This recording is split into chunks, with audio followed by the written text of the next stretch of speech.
Hello everyone. It's my pleasure to welcome you to Creative Writing class. Our topic for today is formal letter. And our learning objective is at the end of the class, you will be able to explain the meaning of formal letter, list the components of a formal letter, identify at least 2 features of a formal letter, and of course write a formal letter to your class teacher applying for the position of class captain. Now we write letters for different reasons. I know you write letters, just like I do as well. And last week we talked about informal letter, where I even asked you to write a letter to a friend inviting that friend to your birthday party. So we write letters for different reasons. So it could be to request for something, complain about something, inform or tell someone something, or even congratulate someone. Now, what is a formal letter? A formal letter is a letter written for official purposes to companies, institutions, and their officials. It is different from the one we learned last week, which is informal letter. Informal letter is a letter you write to your friends, your family members, and people you're in good terms with. This formal letter is a letter written for official purposes.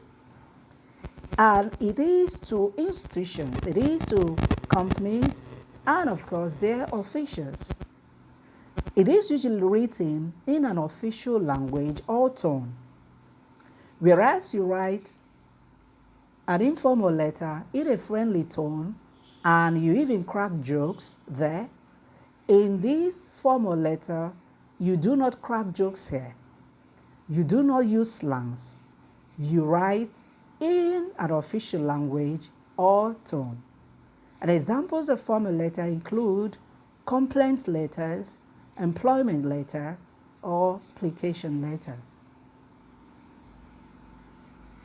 Now, what are the features and format of a formal letter?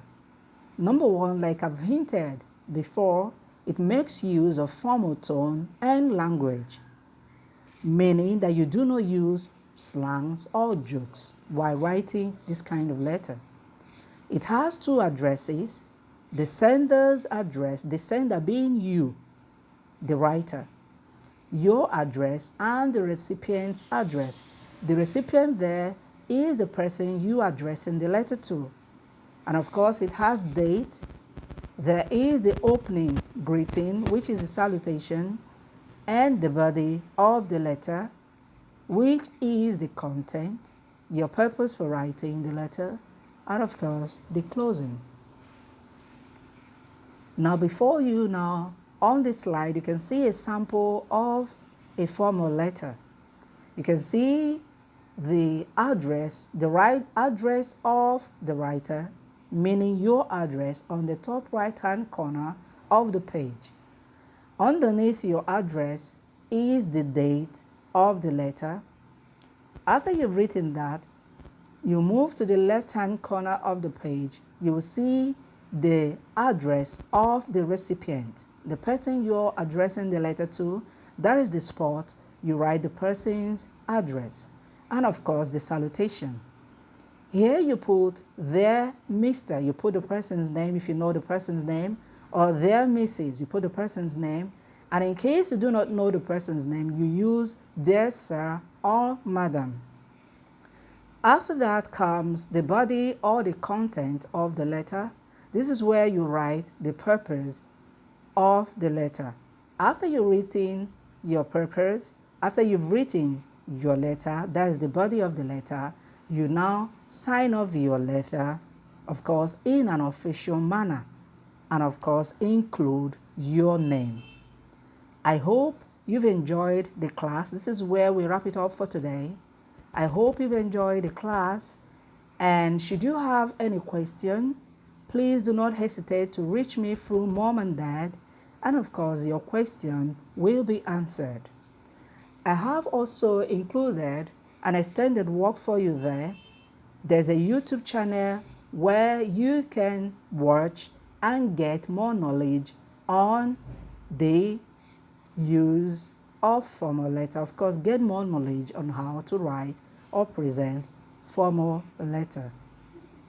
Now, there's also your written work or written activity that I've uploaded on the school portal. So you can also access it and do your activity there. All right, this is Mrs. Nelly Henshaw signing off. Remember to stay safe and maintain good hygiene. Until we meet again, it is bye from me.